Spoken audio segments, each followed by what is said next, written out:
네, 감사합니다. 하나님의 말씀은 사도행전 3장입니다. 사도행전 3장 1절에서 16절 말씀인데요. 우리 한 절씩 읽으면서 또 주의 음성 듣기 원합니다. 3장 1절. 제9시 기도 시간에 베드로와 요한이 성전에 올라갈새 나면서 못 걷게 된 이를 사람들이 메고 오니 이는 성전에 들어가는 사람들에게 구걸하기 위하여 날마다 미문이라 성전문에 두는지라.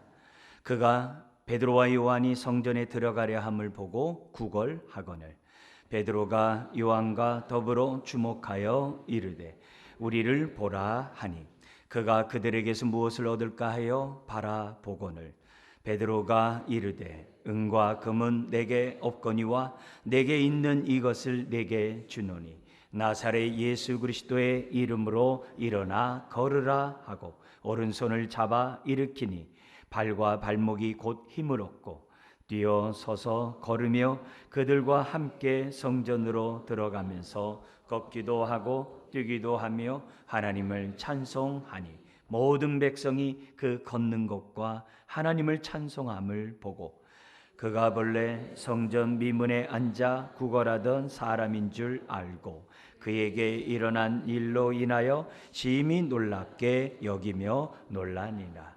나은 사람이 베드로와 요한을 붙잡으니 모든 백성이 크게 놀라며 달려 나아가 솔로몬의 행각이라 불리우는 행각에 모이거늘 베드로가 이것을 보고 백성에게 말하되 이스라엘 사람들아 이 일을 왜 놀랍게 여기느냐 우리 개인의 권능과 경건으로 이 사람을 걷게 한 것처럼 왜 우리를 주목하느냐 아브라함과 이삭과 야곱의 하나님 곧 우리 조상의 하나님이 그의 종 예수를 영화롭게 하셨느니라. 너희가 그를 넘겨주고 빌라도가 놓아 주기를 결의한 것을 너희가 그 앞에서 거부하였으니 너희가 거룩하고 의로운 일을 거부하고 도리어 살인한 사람을 놓아 주기를 구하여 생명의 주를 죽였도다. 그러나 하나님이 죽은 자 가운데서 그를 살리셨으니 우리가 이 일의 증인이라. 그 이름을 믿음으로 그 이름이 너희가 보고 아는 이 사람을 성하게 하였나니 예수로 말미암아 난 믿음이 너희 모든 사람 앞에서 이같이 완전히 낫게 하였느니라. 아멘. 나사렛 예수 그리스도의 이름으로 일어나 걸어라 라는 제목으로 말씀을 나누겠습니다. 이 3장에 나와 있는 내용은 2장 43절에서 얘기한 것처럼 사도를 통해서 많은 기사와 표적이 나타났다 했어요. 많은 기사와 표적이 나타났는데 그 가운데 한 사건, 아주 두드러진 한 사건을 지금 기록한 것이 오늘 우리가 방금 읽었던 본문입니다. 그리고 정말 이 사람을 고친 이 사건으로 말미암아 빚어지는 그 말씀들이 4장까지 이어지고 있습니다. 그래서 성령님이 이 사건을 왜 기록하고 또 이걸 통해서 정말 말씀하시는 그 내용이 무엇인지를 우리가 잘 알아간다면 그만큼 오늘 우리들의 신앙생활이 정말 능력 있는 정말 예수의 이름을 가지고 승리하며 살아가는 저와 여러분들이 될 줄 믿습니다. 매우 귀중한 이 교훈의 말씀들을 우리가 주목하고 우리가 아멘을 받는 이 시간이 되어야 될 줄 믿습니다. 먼저 우리가 주목해야 될 이 말씀 8절에 있습니다. 8절 말씀 같이 한번 읽겠습니다. 뛰어 서서 걸으며 그들과 함께 성전으로 들어가면서 걷기도 하고 뛰기도 하며 하나님을 찬송하니. 여러분, 치유받은 이 사람이 얼마나 기쁘겠어요. 나면서부터 걷지를 못했어요. 4장에 보면 40여 세나 되었다 그래요. 그러니까 40여 년 동안 걷지 못했던 사람이 뛰기도 하고 걷기도 할 수 있는 그런 치유함을 받았으니 여러분이라면 어떻게 행동하겠어요? 아마 가장 정말 사랑하는 가족이 가가지고 내가 이렇게 뛰게 되었다라고 찾아갈 수도 있겠죠. 그러나 오늘 이 사람은 성전에 들어가서 뛰기도 하며 걷기도 하면서 하나님을 찬송했다는 거예요. 하나님을 찬송했다는 거죠. 이 사람을 고쳤던 베드로와 요한이 그들 눈앞에 보이는 것보다도 정말 그들을 칭송하는 것보다도 하나님을 찬양했다는 거죠.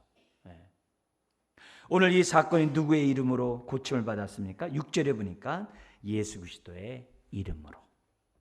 예수 그리스도의 이름으로 40여 년 동안 한 번도 걷지 못했던 사람이 치유함을 받았다는 이 놀라운 이 사건은 사도행전이 주 예수 그리스도의 행전이라고 하는 그 말씀을 다시 한번 실감나게 하는 사건이 아닐 수가 없습니다. 자, 여기서 저와 여러분들이 꼭 기억하고 잊지 말아야 할 게 있어요. 삼일째 하나님 속에서 우리들이 신앙생활 하잖아요. 사람들이 예수의 이름을 칭송하고 예수의 이름을 사용하고 예수의 이름의 그 능력 가운데 저던 기사와 표적들을 행하고 막 그러면 성부 하나님이 어떤 느낌이겠습니까? 어떻게 보겠습니까? 막 예수의 이름은 능력이 나오고 사람들이 예수님을 칭송하고 막 환호하면 성부 하나님 입장에서 볼 때 어떨까요? 나한테는 왜 영광 안 돌리지? 그렇게 생각할까요? 그렇지 않아요. 그렇지 않아요. 한 사건마다 다 삼일체 하나님의 합작품이라는 사실을 잊어서는 안 됩니다. 초대교회에 찬송시가 성경에 기록된 본문이 있습니다. 그게 빌립보서 2장 9절부터 11절인데요. 여러분도 웬만하면 잘 알고 있는 그 말씀이에요. 거기에 보면은 이런 구절이 있습니다. 거기 9절에 이러므로 하나님이 그를 지극히 높여, 예수 그리스도를 지극히 높여 모든 이름 위에 뛰어난 이름을 주사. 10절 같이 읽어볼까요?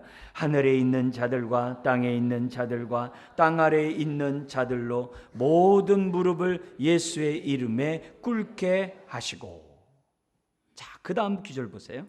모든 입으로 예수 그리스도를 뭘 하시나요? 주라 시나요. 누구에게 영광을 돌린다 그럽니까? 하나님 아버지께 영광을 돌리게 하셨느니라. 아멘. 우리가 예수는 주라고 얘기할 때마다 성부 하나님이 누구보다도 기뻐하세요.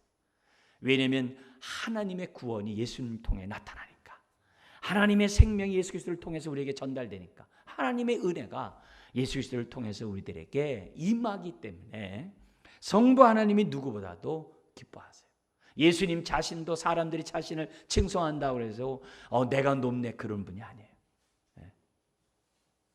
나를 찬양함으로 이들이 비로소 하나님의 은혜와 사랑 가운데 거하는 자가 되었구나 하면서 누구보다도 기뻐하면서 성부 하나님께 영광을 돌리는 거예요. 그렇기 때문에 오늘 이 본문의 메시지를 통해서 우리가 주목해야 될 것은 이 사람이 치유를 받자. 그 누구를 칭송하기 전에 하나님을 찬송했다는 이 사실에 여러분들 주목하셔야만 합니다. 예수님이 이 땅에 오신 정말 본질적인 그 목적이 뭐냐? 예배 회복이에요. 하나님 앞에 저와 여러분들을 흠없고 점없이 책망할 것이 없는 자로 예수의 피로 서게 하셔서 하나님을 예배케 하는 것이 예수님이 이 땅에 오신 정말 아주 본질적인 목적이라는 사실을 잊어서는 안 돼요. 이걸 잘 기록한 이런 본문이 골로새서예요. 골로새서가 어떤 말씀이에요? 예수님 한 분은 정말 탁월하시다는 거예요. 그분은 하나님과의 관계에서 하나님의 형상이고 세상과의 관계에서 창조주시고 교회와의 관계에서 교회의 머리라는 거예요. 너무나도 지극히 높으신 분이라는 거예요. 근데 이분이 바로 저와 여러분들의 구세주가 되기 때문에 예수님 한 분만으로 충분하고 구원 얻는데 우리는 예수님 한 분만으로 만족해야 한다는 것이 골로새서예요. 근데 그 당시 골로새 교인들은 예수님의 탁월함을 믿는다고 하면서도 충분하지가 않았어요. 만족하지를 못했어요.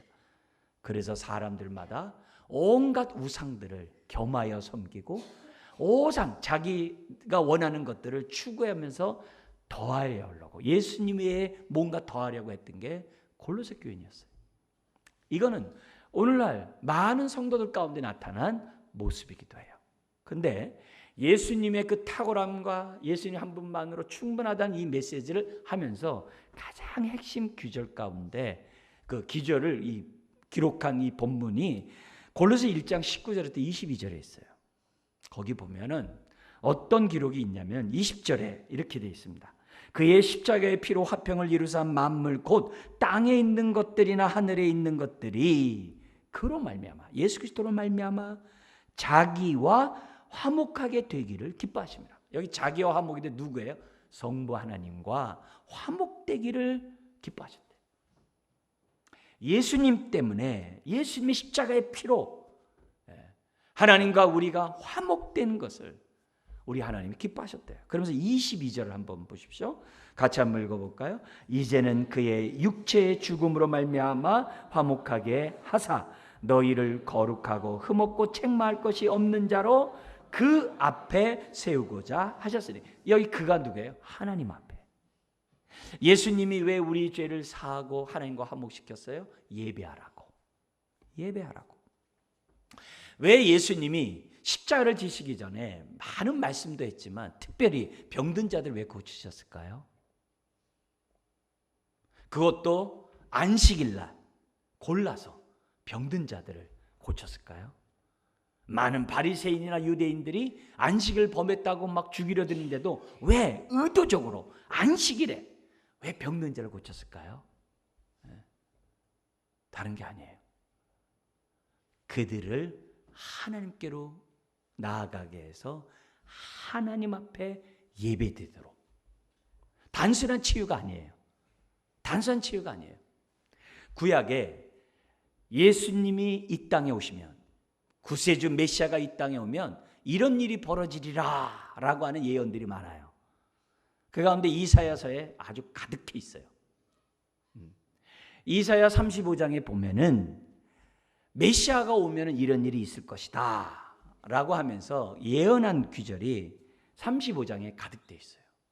죄로 말미암아 이 땅이 황무죄가 되고 인생들이 황폐하게 됐는데 예수 그리스도가 오므로 이 땅이 에덴 동산이 되고 심령이 새로워진다고 하는 그 예언의 메시지가 35장에 있습니다. 그 가운데 5절과 6절에 보면 이런 구절이 있습니다. 그때 맹인의 눈이 밝을 것이며 시각장애자가 볼 것이며, 거기 이렇게 돼 있어요. 못 듣는 사람의 귀가 열릴 것이며 청각장애자들이 듣게 될 것이며, 그리고 6절에 그때에는 저는 자는 사슴같이 뛸 것이며, 바로 오늘 본문에 이런 사건들이에요. 그리고 말 못하는 자의 혀는 노래하리니. 여러분, 오히려 메시아가 이 땅에 온 그 증거가 죽은 자가 살아난 것이다 라고 했다고 한다면 많은 혼란들이 생겨날 수 있어요. 왜냐하면 구약에 많은 사람들이 죽은 자를 살렸잖아요. 엘리사라든지 엘리야라든지 사람들이 살렸잖아요. 신약에서도 제자들이 살렸잖아요. 많이 혼란이 있어요. 근데 메시아 됨을 보여주는 그 증거로서 이사야 선지자는 보지 못하는 자들이 볼 것이요, 듣지 못하는 자들이 들 것이요, 말하지 못하는 자들이 말할 것이요, 걷지 못한 자들이 뛸 것이라고 했어요. 이런 능력은 다른 사람이 행한 게 없어요. 오직 메시아만이 한 치유 사역이었어요. 그러면서 왜 이렇게 치유와 이런 그들을 갖다가 정말 이렇게 다 죄 용서와 함께 건강하게 회복하느냐, 그 이유가 10절에 나와요. 이사야 35장 10절에 보면은 이런 규절이 있습니다. 같이 한번 읽어볼까요? 여호와의 속량함을 받은 자들이 돌아오되 노래하며 시온에 이르러 그들의 머리 위에 영영한 희락을 띠고 기쁨과 즐거움을 얻으리니 슬픔과 탄식이 사라지리로다. 이게 뭐예요? 예배자가 되리라. 이게 예배자가 되리라. 여러분, 예수님이 병든 사람을 고친 그 이유는 예배자로 만들기 위해서. 오늘날의 시대와 달리 예수님 당시에는 안타까운 일들이 있었어요. 그 안타까운 일이 뭐냐면 병자는 또 신체적인 장애를 가지면 성전에 갈 수가 없었어요. 안타까운 일이었어요. 결핍한 사람은 하나님 앞에 예배 드리는데 합당하지 않다라고 잘못해서 그랬어요. 그래가지고 성전에 나가고 싶어도 못 나가요. 그러니까 그들은 성전에 나가서 예배하는 것이 정말 얼마나 간절한, 정말 소망이었는지 몰라요. 그래서 유대 사람들은 병 낫기를 사모하는 것보다도, 병 낫는 그것을 간절히 기대하는 것보다도 나를 고쳐주셔서 나도 예배드리고 싶어요가 그들의 소망이에요. 그게 성경에 나와 있는 기본적인 그러한 분위기예요. 요한복음 5장에 보면은 베데스다 연못에서 38년 동안 정말 중풍병에 걸려서 정말 고통하던 그 사람을 예수님이 꼭 집어서 치료한 사건이 기록되어 있어요. 근데 이 베데스다가 어디냐면은 번제를 드릴 때 그 연기가 올라가잖아요. 연기가 올라가는 그 바깥들의 담벼락을 바로 옆에서 볼 수 있는 장소가 베데스다예요. 그러니까 이 베데스다는 다른 장소와 달라요. 예배를 드리고 싶지만 예배 드리지 못하던 환자들이 모여서 바깥에서나마 번제단의 연기를 바라보면서 예배했던 사람들이 모인 곳이 베데스다예요. 이걸 안 하나님께서는 가끔 베데스다 연못에 천사를 보내가지고 물을 동하게 해요. 그럼 먼저 들어간 자는 다 취함을 받고 어떻게 했어요? 하나님 성전에 들어가서 예배를 드렸던 거예요. 그래서 거기서 물이 동하는 일이 계속 일어나니까 사람들이 모여든 거예요. 이 38년 된 이 중풍병자 역시 자기가 물이 동하는 것을 제일 먼저 봤어요. 그러나 자기가 움직이려도 나를 움직여줄 사람이 없다 고백을 해요. 그 마음을 예수님이 아신 거예요. 예수님이 보신 거예요. 그러니까 우리 주님이 그에게 묻잖아요. 내가 낫고자 하느냐? 예. 내가 먼저 못에 넣어줄 사람이 없어서 내가 지금 다른 사람이 동하나이다. 그러니까 우리 주님 뭐라 그래요? 네 자리를 들고 일어나 걸어라. 그러자 그 사람이 걷게 된 거예요. 그리고 어디로 갔을까요? 예배하러 갔겠죠. 그냥 병든 자를 무작위로 치유하시는 게 아니에요. 사람들로 하여금 하나님 앞에 서도록 하기 위해서 우리 주님이 치유하셨다는 거예요. 요한복음 4장에 이런 구절도 있죠. 성령이 임하시면 영과 진리로 예배한다 그래요. 성령이 이 땅에 오신 궁극적인 목적이 뭐예요? 예배자로 만드는 거거든요. 내가 성령의 인도 속에서 하루하루 잘 살고 있는지 그렇지 못한지를 점검하는 가장 확실한 방법은 예배를 사모하느냐 사모하지 않느냐예요. 내가 예배를 사모하면 성령의 인도 가운데 살아가는 자예요. 예배를 사모하고 예배 가운데 하나님을 찬양하는 그 사람은 성령의 역사죠. 우리가 주의 일을 많이 하고 헌신하고 많이 하는데 사람들로부터 어떤 칭찬이나 칭송을 받아서 일하는 게 아니라 받은 바 은혜 때문에 내가 내 삶을 헌신하고 드린다라고 한다면 성령의 인도 가운데 한 거죠. 자꾸 대가를 바라고 남의 눈을 의식하면서 한다고 한다면 성령의 역사는 아니죠. 예수님이 이 땅에 오신 그 이유는 다른 게 아니에요. 사람들을 예배자로 세우기 위해서. 누구보다도 하나님 앞에 성전에 나가 예배하기를 간절히 원하는 사람들을 꼭 집어서 우리 주님이 고치셨던 것을 보게 됩니다.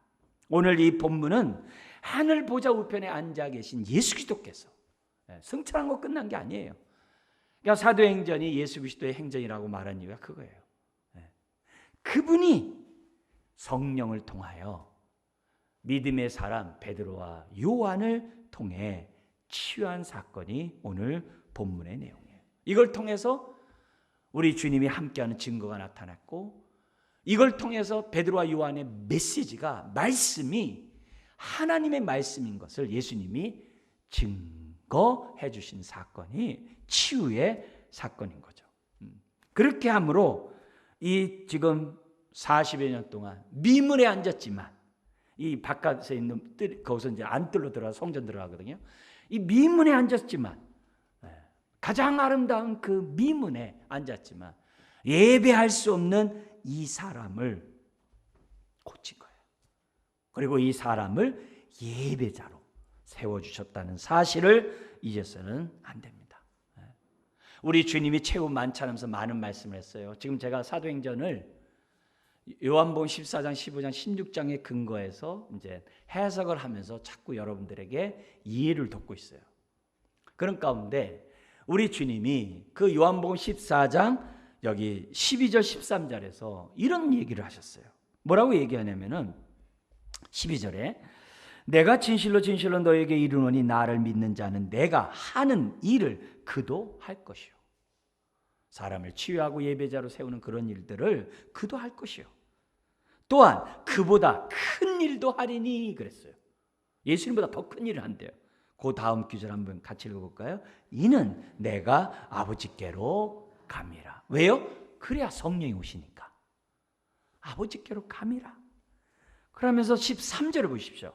너희가 내 이름으로 무엇을 구하든지 내가 행하리니. 그 다음 구절 같이 읽겠습니다. 이는 아버지로 하여금 아들로 말미암아 영광을 받으시게 하려 함이라. 할렐루야. 이 말씀이 지금 그대로 이루어진 게 이 3장의 사건이에요.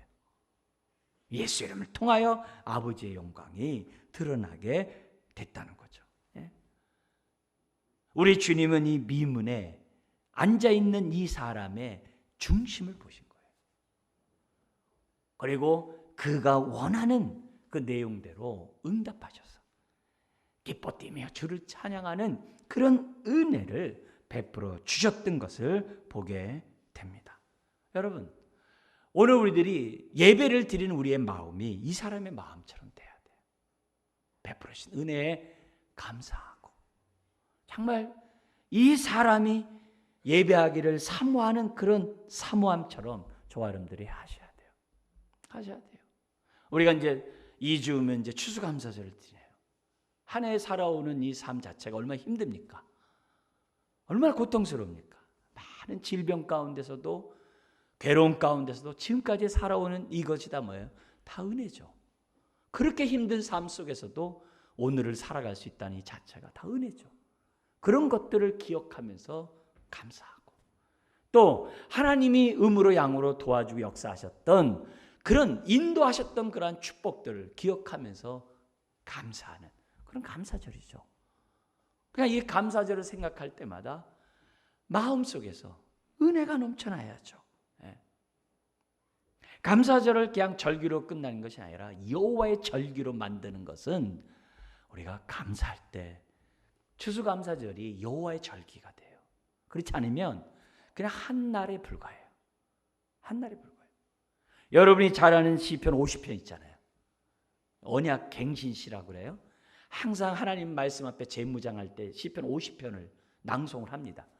거기에 제일 마지막 그 구절이 이런 구절이에요. 시편 50편 23절인데요. 감사로 제사를 드린 자가 나를 영화롭게 하나니. 감사 제사가 하나님 영화롭게 한다. 왜? 은혜를 아니까. 그의 행위를 옳게 하는 자에게 내가 하나님의 구원을 보이리라. 정말 우리가 언약갱신, 정말 헌신, 재무장할 때마다 항상 감사로 꽃을 피워야 되거든요. 근데 이 구절이 23절에만 있는 게 아니라 중간에도 나와요. 그게 14절, 15절이에요. 시편 50편 14절, 15절에 보면은 이런 구절이 있습니다. 감사로 하나님께 제사를 드리며 지존하신 이에게 내 서원을 갚으며. 그 다음 구절을 같이 읽겠습니다. 환난 날에 나를 부르라. 내가 너를 건지리니 내가 나를 영화롭게 하리로다. 여러분, 환난 때 응답받고 싶은 게 우리들이잖아요. 내 이 슬픔이 고통 중에 내가 정말 응답받고 싶잖아요. 하루하루 이렇게 살기가 힘든 이 세상에 응답받고 싶잖아요. 먼저 감사하세요. 은혜에 감사하세요. 감사하는 자가 부르짖을 때 하나님이 구원을 보이세요. 감사는 뭐예요? 하나님과의 관계를 올바로 하는 거예요. 네. 하나님의 은혜가 나에게 흐르도록 연결하는 거예요. 감사함으로 하나님과 접붙임바 될 때 환난 날에 부르짖어도 하나님이 주신 그 은혜가 어떻게 돼요? 나에게 임하는 거지. 단절된 싸움 가운데 부르짖는 것이 은혜가 어떻게 흐르겠어요? 하나님의 은혜가 나에게 흐르게 한 통로는 감사예요. 불만하고 의심하는 가운데 은혜가 어떻게 나에게 연결되겠어요? 감사하고 또 감사하고. 그래서 성경은 감사하는 자에게 또 다른 감사를 주신다고 우리에게 누누이 말씀하고 있는 것을 보게 됩니다. 여러분, 오늘 이 치유함받은 이 사람의 태도를 주목하셔야 돼요. 이 사람은 내가 치유함받는 이 기쁨보다도 더 큰 기쁨이 있었어요. 그게 뭐라고요? 성전에 나가 하나님을 찬양한 이 기쁨이 큰 기쁨이었다는 거예요. 왜 우리가 성령의 충만함을 받아야 돼요? 예배자로 주 앞에 서니까. 무엇보다도 오늘 이런 은혜가 우리 이 자리에 참여한 모든 분들에게 임하시길 주 여러분 축원합니다. 일생 예배를 사모하고 또 사모할 때 하나님 우리를 온전케 하십니다. 두 번째 우리가 주목해야 될 말씀이 있어요. 그게 6절입니다. 6절 한번 읽겠습니다. 베드로가 이르되 은과 금은 내게 없거니와 내게 있는 이것을 내게 주노니 나사렛 예수 그리스도의 이름으로 일어나 걸으라 하고. 예수의 이름으로 일어나 걸으라는 이 말씀에 주목을 해야 됩니다. 오늘 본문에 보니까 1절에 베드로와 요한이 제9시 기도 시간에 성전에 올라가다가 바깥들의 그 미문에 앉아있는 한 사람을 봐요. 구걸하는. 근데 4절에 그날따라 베드로와 요한이 두 사람이, 한 사람만 본 게 아니에요. 두 사람이 주목해서 그 사람을 보게 됩니다. 이 주목은 그냥 주목이 아니라 그냥 이렇게 스쳐하면서 보는 게 아니라 뚫어지게 봤다는 거예요. 이게 굉장히 중요해요. 뭘 본 거겠어요? 베드로와 요한은 이미 성령 충만해요. 성령 충만하기 때문에 성령의 역사하심에 민감해요. 성령님이 지금 저 사람을 치유하실 것이라고 하는 그 영적인 센서가 작동이 된 거예요. 그래서 그걸 본 거예요. 베드로만 본 것이 아니라 요한도 본 거예요. 지금 베드로와 요한은 기도 시간에 성전에 올라가다가 미문에 앉아있는 사람을 봤는데 다른 날과 똑같이 거기 앉은 사람 봤겠죠. 베드로가 그것을 지나가면서 딴 때는 그냥 지나가서 예배를 드렸겠죠. 근데 그날따라 성령이 역사하는 것을 본 거예요. 예수님이 성령님을 통하여 고친다는 것을 본 거예요. 본 거예요. 성령 충만에 된 이유들이 이런 것들이거든요. 주님의 뜻을 알고 주님의 마음을 알고 그 때를 아는 그런 은혜가 있거든요. 그러니까 이 두 사람이 베드로만 얘기한 것이 아니에요. 이 두 사람이 우리를 보라 그런 거죠.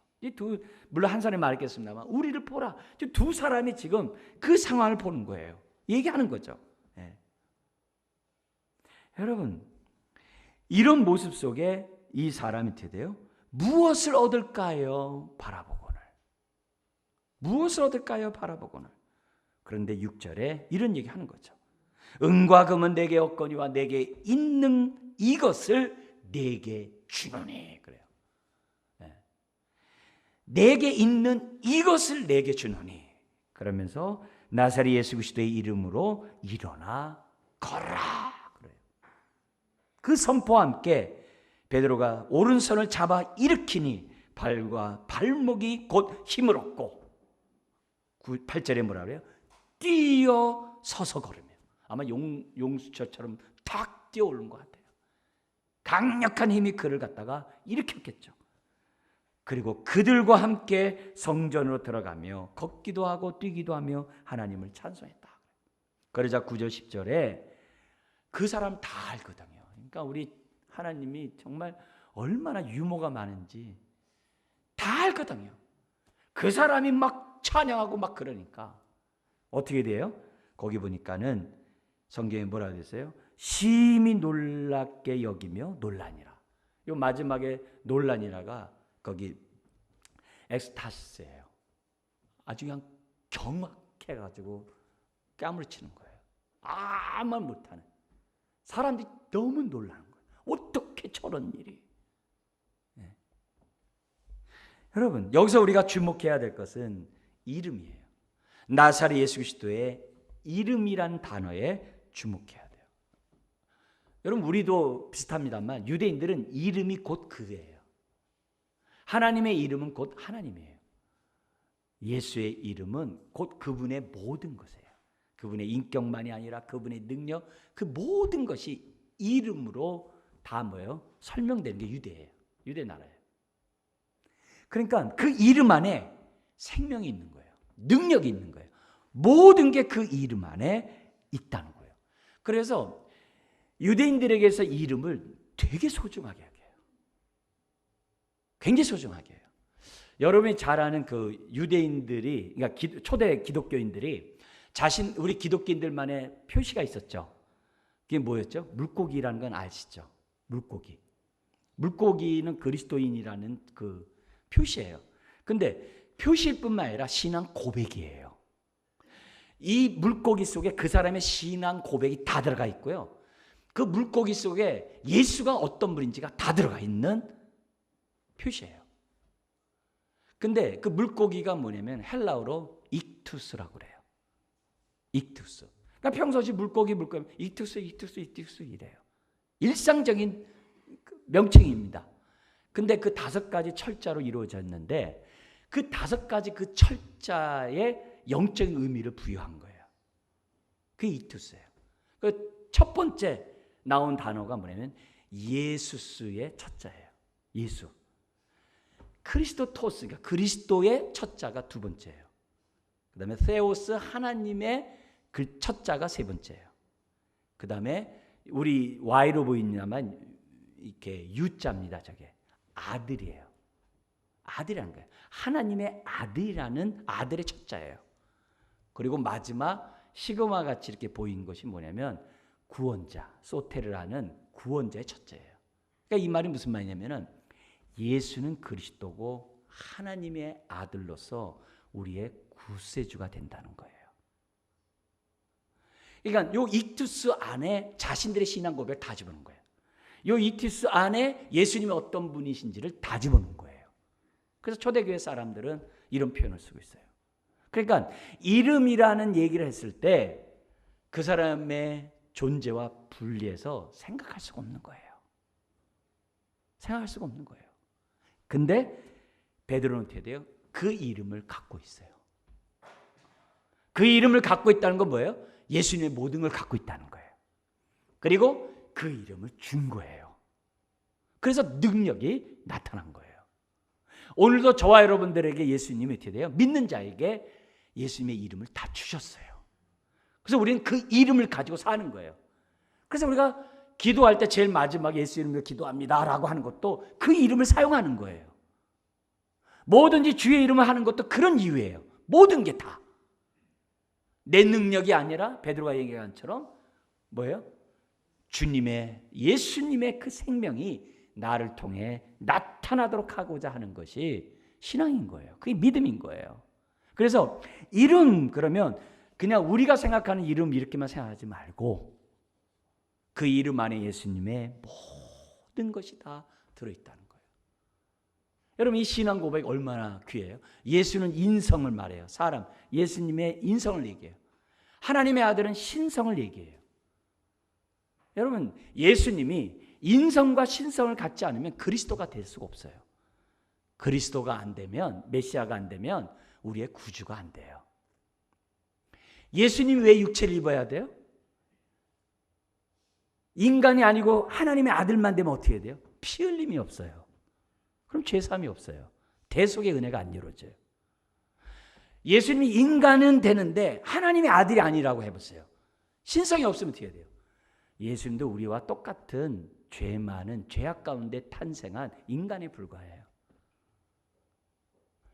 죄 없는 육체가 되기 위해서는 하나님의 아들 신성을 입어야 돼요.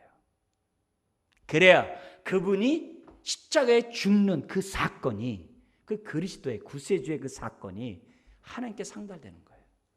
그리고 그것을 믿는 자들이 죄상을 받고 의롭다함 받는 거예요. 그게 신앙의 고백이에요. 그 내용이 이름 안에 다 들어있어요. 바로 베드로는 바로 그 이름이 이 사람을 완전하게 치유했다라고 이제 16절에 설명하고 있는 거예요.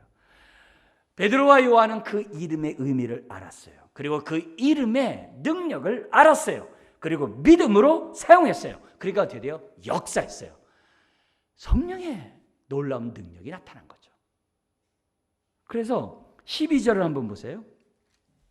사람들이 난리가 났잖아요. 자, 이 사람을 고친 게 베드로와 요한이라는 얘기를 듣고서 사람들이 얼마나 떠받듣겠어요. 그러니까 베드로가 뭐예요? 너무 태연스럽게 12절에 이렇게 돼 있어요. 같이 한번 읽어볼까요? 베드로가 이것을 보고 백성에게 말하되 이스라엘 사람들아 이 일을 왜 놀랍게 여기느냐? 우리 개인의 권능과 경건으로 이 사람을 걷게 한 것처럼 왜 우리를 주목하느냐? 내가 받을 영광이 아니라는 것은 두말할 것도 없고, 중요한 건 또 뭐예요? 너무 자연스럽게 예수의 이름의 능력이 나타났다라고 지금 설명하고 있는 거예요. 너무 자연스럽게. 너무 자연스럽게. 병 낫는 것은 예수의 이름의 능력이 나타난 것 너무 자연스럽다. 뭐만 있으면요? 예수 이름을 믿는 믿음만 있으면 너무 자연스럽게 나타나는 거예요. 나타난다는 거예요. 그리고 16절에 그걸 얘기를 해요. 한 번 더 읽겠습니다.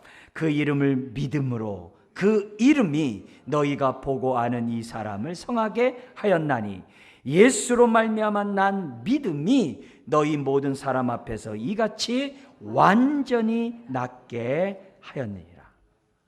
확실하게 완전히 낫게 했다는 거예요. 여러분, 이름이 있는 곳에 역사가 있는 거예요. 내가 그 이름을 믿으면 그 이름의 능력이 나한테 임하는 거예요. 그 이름. 귀신들이 뭐해서 쫓겨나는 거예요? 우리가 예수의 이름을 선포할 때 쫓겨나는 거죠. 나 때문에 아니라는 거죠. 베드로처럼요. 예수의 이름의 그 권세를 믿고 그 능력이 나타나기를 믿음으로 사용할 때 그 이름의 역사가 나타나는 거죠. 이걸 저와 여러분들이 믿으셔야 돼요. 그래야 내 안에 주신 그 이름이 능력이 나타나요. 왜 성령 충만해야 돼요? 내 안에 있는 이름이 힘을 발하기 위해서 성령 충만해야 돼요. 예수의 이름을 갖고 있으면서도 사용하지 못하는 것은 성령 충만하지 않기 때문에 그래요. 오늘 여기 보면은 이 말씀과 연관해서 우리 예수님의 모습을 잠깐 얘기한다면 마가복음 3장에 보면 예수님이 고향에 가셨을 때 사람들이 의심해요. 믿지를 않아요. 그래가지고 이 병 고치는 부분만 말씀드린다면 마가복음 3장 5절 6절에 이런 구절이 있어요. 거기서는 아무 권능도 행하실 수 없어. 고향에서는 아무 권능도 행하실 수 없어. 다만 소수의 병자에게 안수하여 고치실 뿐이었고, 예수의 이름을 믿는 자들을 고쳤다는 얘기죠. 그러면서 6절에 그들이 믿지 않음을 이상히 여기셨더라. 여러분, 주님의 권능이 100인데 그 사람이 갖고 있는 믿음이 얼마 안 되는 종짓그릇만 하다고 한다면 어떻게 그 능력이 그에게 임하겠어요? 똑같이 믿어야 그 의미가 임하는 거죠. 여러분, 우리가 신선한 공기를 폐가 받아들이지 않으면 어떻게 우리 피가 깨끗해질 수 있겠어요? 좋은 피에 좋은 음식만 먹는다고 깨끗해지겠어요? 신선한 공기를 먹어야죠. 그래서 폐가 건강하게 돼야 신선한 피가 나오죠. 우리가 코로나 예방 주사를 맞지 않고 어떻게 면역력이 생기겠어요? 약을 먹어야 약 기운으로 우리가 감기도 이기잖아요. 마찬가지예요.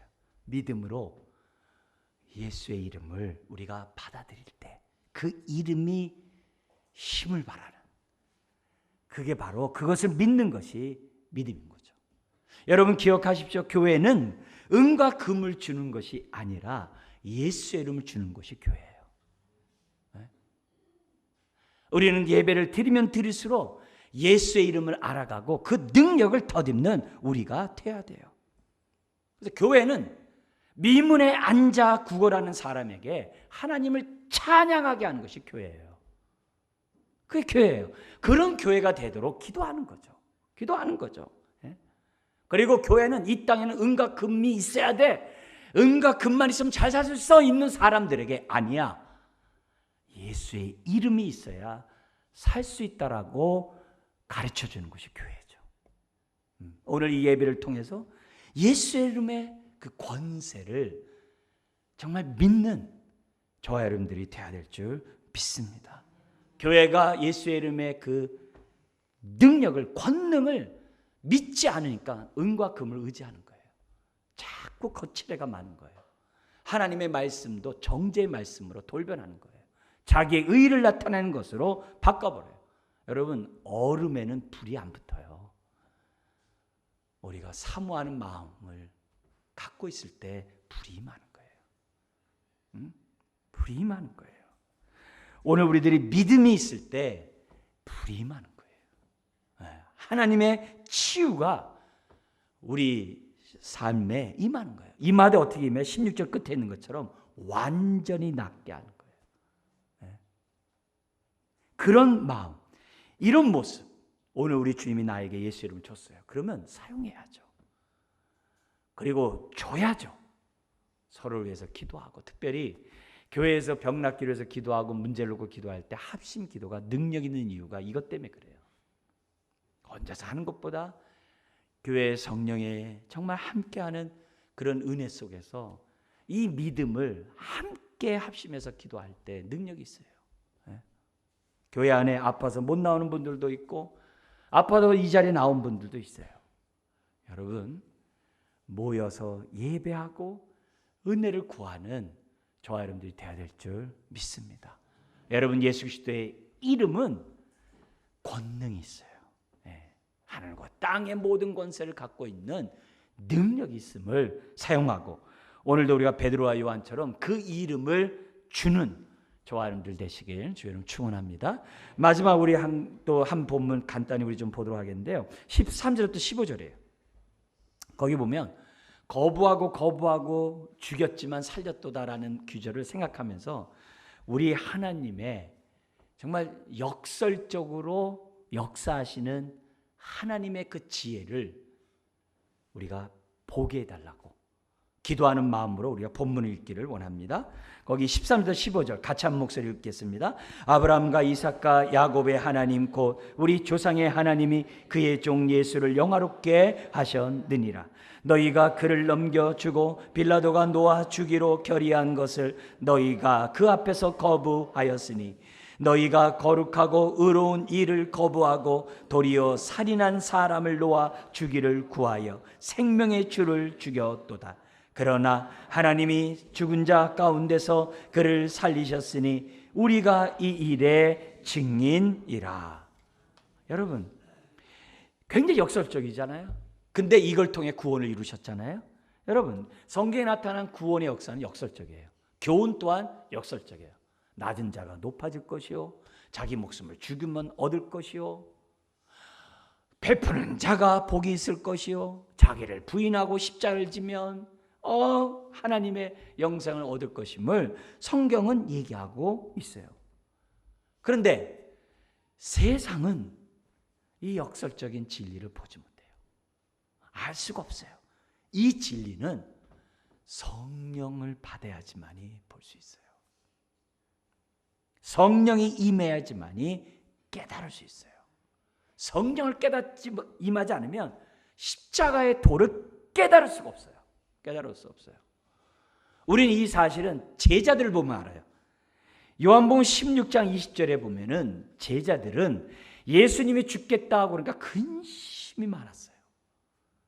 예수님이 죽겠다 그러니까 왜 그런 소리 하냐고 막 막아서 얘기를 해요. 왜요? 십자가가 주는 하나님의 뜻을 몰랐기 때문에. 십자가를 봐도 하나님의 역사를 볼 수가 없었기 때문에 근심했어요. 그리고 왜 죽어요? 이런 얘기를 해요.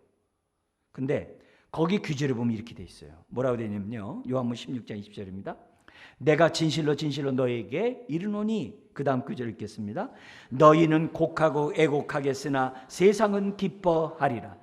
너희는 근심하겠으나 너희 근심이 도리어 기쁨이 되리라. 십자가를 볼 때 제자들은 곡하고 애통할 거예요. 그리고 유대 관원들은 기뻐할 거예요. 너희들은 십자가를 보면 지금 근심이 지금 많을 거예요. 그러나 성령이 임하고 십자가의 의미를 깨달으면 너희의 근심이 도리어 뭐가 된다고요? 기쁨이 되리라. 그래서 그들이 예수를 증거하고 십자가를 자랑하는 사람으로 바뀌어버려요. 왜요? 성령이 임하니까. 오늘 우리들이 성령 충만해야 되는 이유는 다른 게 아니에요. 진리를 깨달아요. 어떤 진리요? 역설적인 진리를 깨닫기 위해서는 마음을 열고 성령님의 정말 임재를 사모하셔야 돼요. 그래서 진리를 깨닫게 해달라고.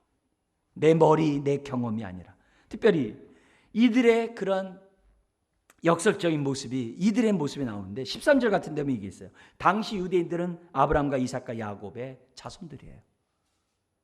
그런데 그들이 엉뚱한 선택을 해요. 어떤 엉뚱한 선택을 해요? 빌라도가 죄가 없는 예수 그리스도를 놓아주려고 했는데 유대인들이 거부해버려요. 어떻게 이렇게 잘못된 선택을 해요? 여러분 14절에 예수님은 거룩하고 의로운 분이라는 거 사람들이 다 알아요. 그런데 도리어 거부하고 살인자 바라바를 놔줘요. 바라바를 선택해. 어떻게 이럴 수 있어요? 여러분 성령이 임하지 않으면 진리를 알 수가 없어요. 성령이 임하지 않고 성결 깨닫는다면 박박사가 예수 잘 믿죠. 여러분 성령이 임해야 진리를 깨닫는 거예요. 이들은 알 수가 없기 때문에 뭐예요? 치명적인 실수를 범해요. 근데 이 얘기를 오늘날 똑같아요. 오늘날 예수 믿으면서 잘못된 선택을 하는 사람들의 특징을 보면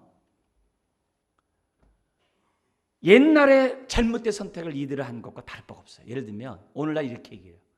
우리는 예수가 아니라 바라바라 그랬잖아 그 당시에요. 근데 바라바 대신에 우리는 예수가 아니라 세상의 재물이라 그래요. 네. 돈이 최고요 딱 그런다고요. 세상의 쾌락이 최고요. 네. 세상의 친구가 최고요 그래요. 잘못된 선택을 해요. 왜요? 주님을 믿는다고 하면서 성령에 전혀 무관심하니까.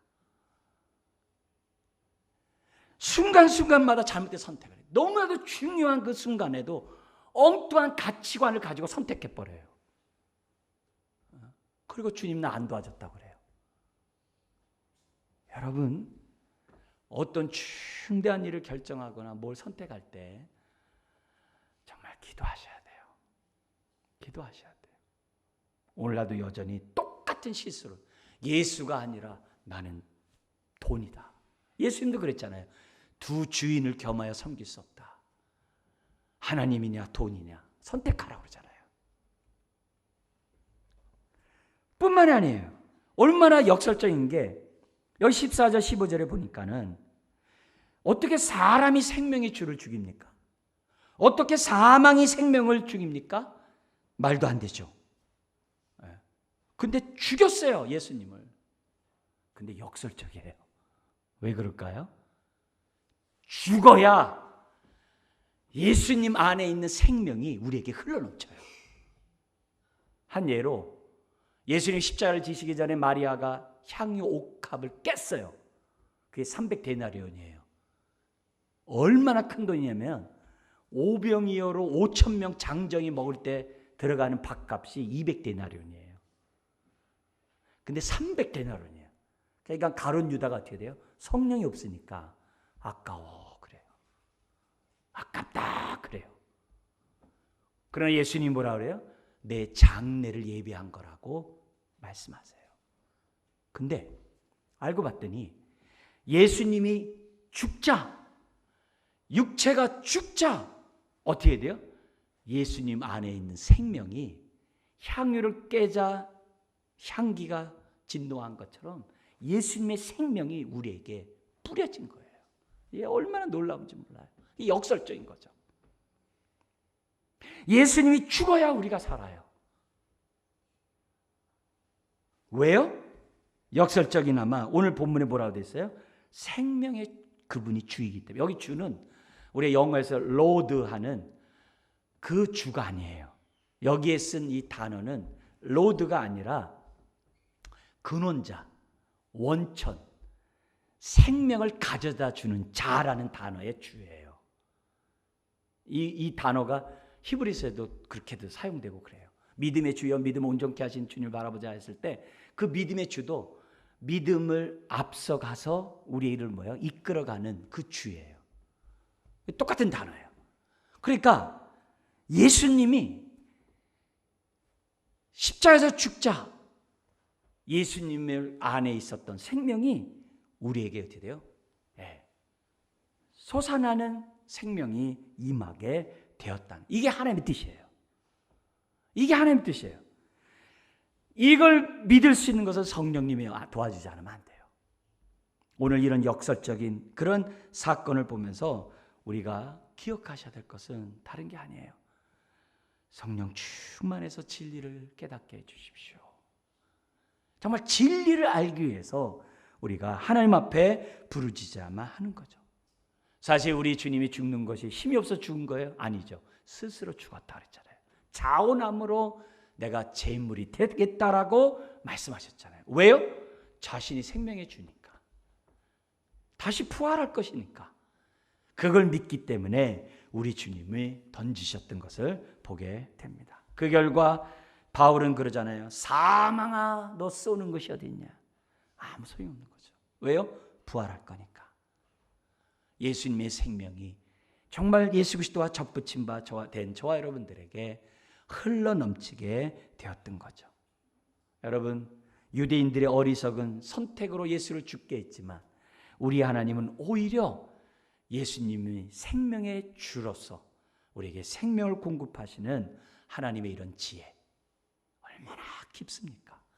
이 지혜를 깨닫도록, 그것도 온전히 깨닫도록 성령님께 기도하는 저와 여러분들이 되어야 될 줄 믿습니다. 기도하겠습니다. 하나님 아버지, 오늘도 예수의 생명이 우리 안에 온전히 나타나게 하여 주옵소서. 온전한 믿음으로 예수의 생명이 나타나게 하여 주옵소서. 주여, 우리의 영을 새롭게 할 뿐만이 아니라 우리의 육을 새롭게 하여 주옵소서. 주여, 우리 정서적인 거나 우리의 육체의 질병들을 고치시고 우리들의 아픔들을 주님 치유하여 주시고 우리의 삶의 문제들을 해결하시고 예수의 생명이 온전히 나타나는 심령, 또 각 가정들 다 되게 하여 주옵소서. 믿사오며 예수님의 이름으로 기도드리옵나이다. 아멘. 찬송가 91장 부르시면서 봉헌하시겠습니다.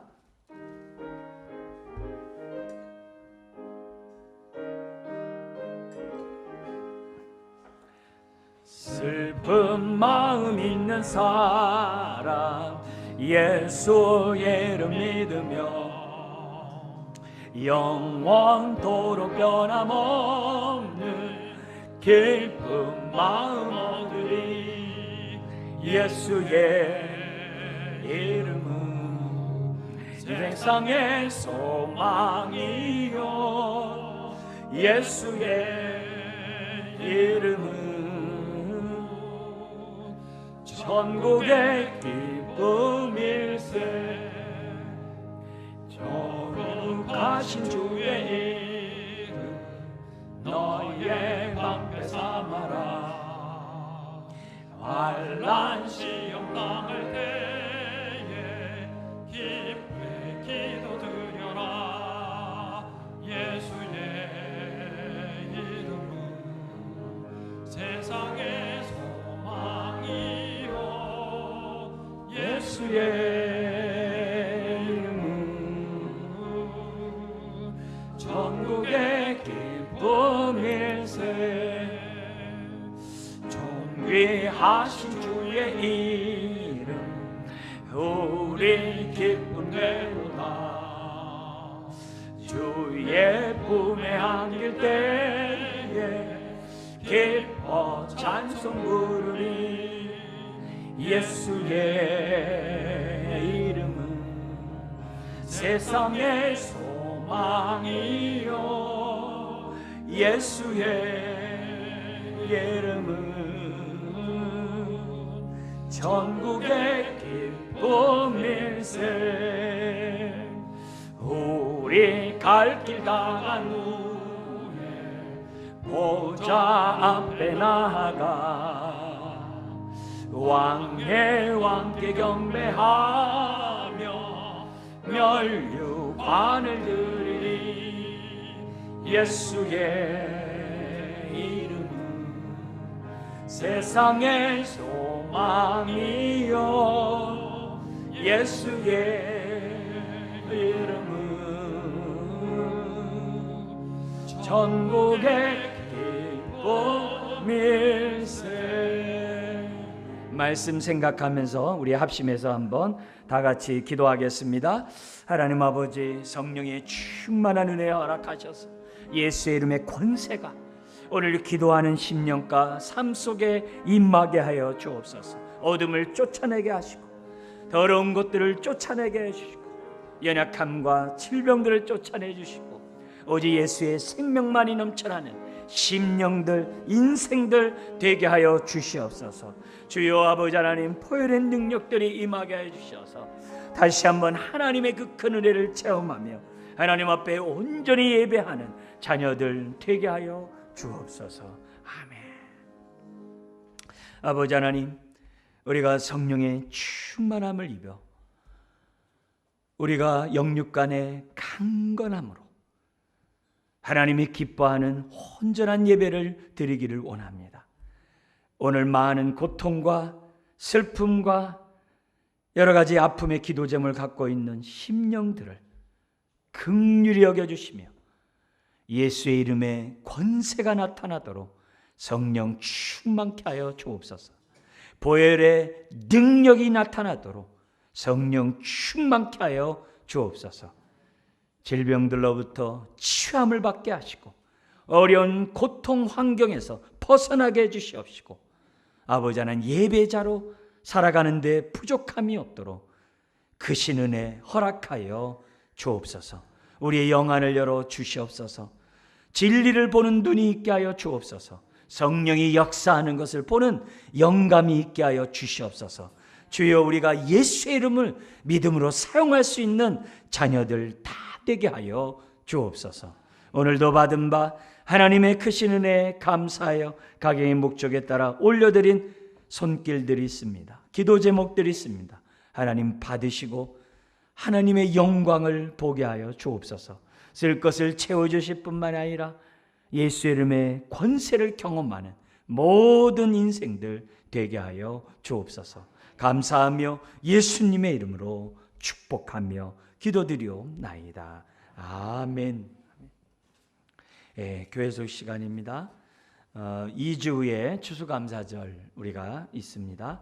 우리 지금 3주 동안 우리 준비하면서 감사 예배를 하나님 앞에 올려드리기를 원합니다.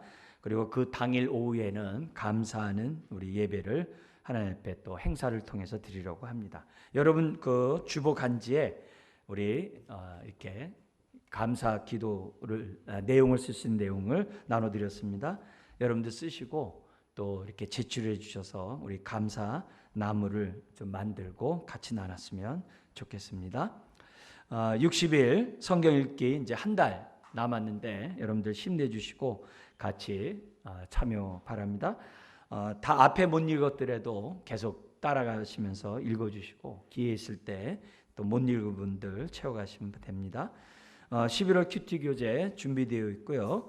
또 2주에 있는 대학 수학 능력 평가, 우리 고3 학생들 명단이 있고 또 재수하는 사람도 있는데요. 위에서 기도 부탁드립니다. 오늘 오후 예배 후에 예결산위원회 목양실에서 있고요.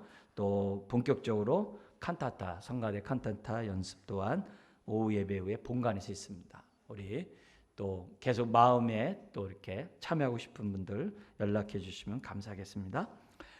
그리고 이번 주 토요일 날 김은옥 자매 결혼식을 합니다.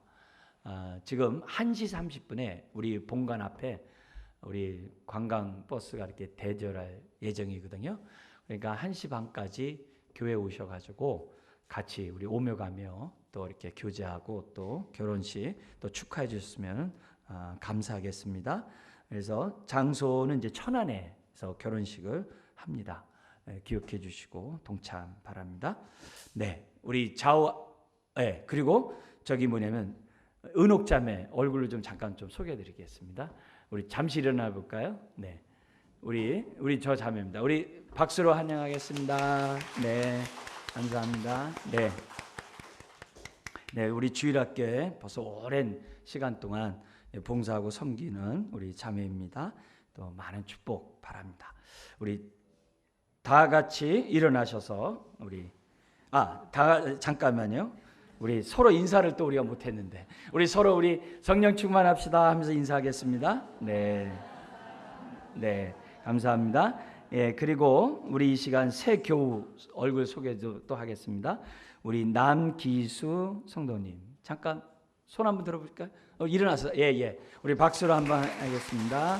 네, 감사합니다. 우리 같이 또 교제하면서 또 같이 신앙생활 해나갔으면 감사하겠습니다. 다 같이 일어나셔서 우리 2절 모든 민족에게 2절 우리 찬양하겠습니다.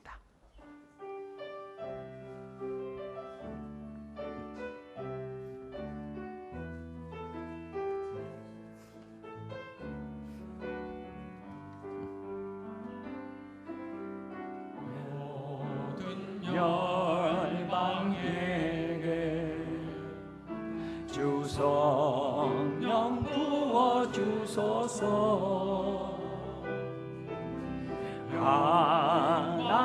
하나님의 호사 경외하시고 그 신능력으로 밤과 하늘은 드소서. 주를 기다리니 만물이 주의 날을 보게 하소서. 그날에 주의 영이 임하여 금복음 온 땅 위에 일어나리라. 우리 영혼 깨어 일어날 때 주 예수를 부르는 자는 고와. 그날엔 주의 영이 임하여 그날에 주의 영이 임하여 금복음 온 땅 위에 일어나리라. 우리 영혼 깨어 일어날 때 주 예수를 부르는 자는 구원되리.